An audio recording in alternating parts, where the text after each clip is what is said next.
Assalamualaikum warahmatullahi wabarakatuh. Perkenalkan, nama saya Zulfina Saris dengan NIM 5414230008. Saya dari Universitas Negeri Gorontalo, Fakultas Teknik, jurusan Seni Rupa dan Desain. Yang saya hormati Ibu Hasdiana SPD MSN selaku dosen pada mata kuliah Sejarah Seni Rupa Barat. Di video kali ini saya akan menjelaskan aliran kubisme. Yang pertama, pengertian aliran kubisme. Aliran kubisme merupakan salah satu seni rupa yang mempunyai sudut pandang dari suatu objek yang ada di dalam satu gambar, sehingga akan menghasilkan gambar yang seolah-olah terpisah atau terfragmentasi. Fragmentasi yang ada di dalam aliran kubisme akan membentuk suatu geometri seperti halnya kubus, segitiga, silinder, lingkaran, dan lainnya. Dengan begitu, aliran kubisme tidak harus berbentuk kubus, namun juga bisa berbentuk geometris. Oke, next kita menuju ke sejarah aliran kubisme. Muncul sekitar tahun 1907 saat Pablo Picasso membuat karyanya yang diberi judul Demoiselles d'Avignon. Lukisan Pablo Picasso itu disebut sebagai awalnya prototipe atau model awal kubisme. Dalam karya tersebut tampak sifat lukisan yang radikal, terdistorsi, serta ekspresi yang artistik. Oke, next. Ciri-ciri aliran kubisme. Yang pertama, menggunakan beberapa perspektif sekaligus dalam satu gambar. Kedua, melakukan deformasi dan dekonstruksi. Yang ketiga, menyederhanakan objek menjadi mirip bentuk geometris. Keempat, mengeksplorasi bentuk terbuka. Dan yang kelima, menggunakan benda sehari-hari sebagai tanda abstrak. Oke, next, jenis-jenis kubisme.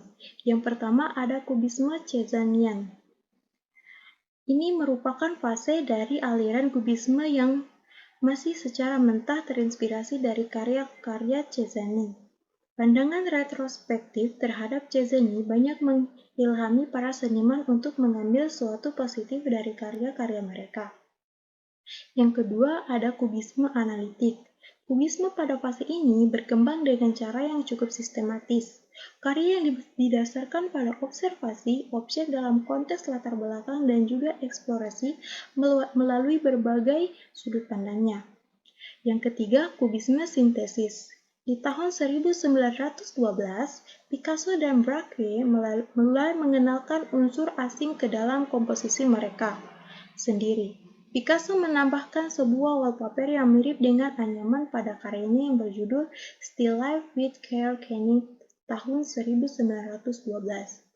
Dan yang terakhir, kubisme kristal. Kubisme kristal merupakan sebuah bentuk penyederhanaan dari berbagai macam fase sebelumnya. Pada fase ini, aliran kubisme ditekankan pada bidang geometris datar yang saling bertumpuk. Oke, next. Tokoh-tokoh aliran kubisme. Yang pertama ada Georges Braque. Dia lahir di Argenteuil, Prancis, 13 Mei 1882. Dan beliau wafat pada tanggal 31 Agustus 1963. Yang kedua ada Pablo Picasso. Lahir di Moulins, Prancis, 25 Oktober 1881. Beliau wafat pada tanggal 8 April 1973. Dan yang terakhir, Juan Gris. Lahir di Madrid, Spanyol pada tanggal 23 Maret 1887. Dan wafat pada tanggal 11 Mei 1927. Oke, next. Contoh karya aliran kubisme. Yang pertama ada Bottle and Pieces. Senimannya Georges Braque. Penjelasan lukisan tersebut, Braque selalu melukis sebuah botol dan ikat di sepanjang karir melukisnya. Lukisan di samping merupakan salah satu contoh analitik kubisme, yaitu fase awal dari adanya kolaborasi dalam mengembangkan kubisme bersama Picasso. Lukisan tersebut mempunyai karakteristik palet yang berwarna earth tone ringan, sehingga bisa menghasilkan citra yang sangat lembut walaupun objek yang dilukis termasuk berantakan dan banyak. Tekstur dari sapuan kuas yang dinamis mengisi berbagai macam potensi kekosongan di unsur lukisan yang luas dan besar. Contoh karya aliran kubisme yang kedua Ada Guernica, senimannya adalah Pablo Picasso. Guernica, karya Pablo Picasso merupakan salah satu lukisan yang paling terkenal sepanjang masa. Seperti halnya karya-karya seni yang terkenal lainnya, makna dari lukisan ini tidak begitu jelas dan dibiarkan bebas untuk ditafsirkan. Guernica sendiri merupakan sebuah kota kecil yang berada di Spanyol Utara yang menjadi sarana untuk latihan pemboman oleh Luftwaffe Jerman selama terjadinya Perang Saudara Spanyol. Dan yang ketiga, contoh karya aliran kubisme lagi. Harlequin with a Guitar, senimannya adalah Joan Gris.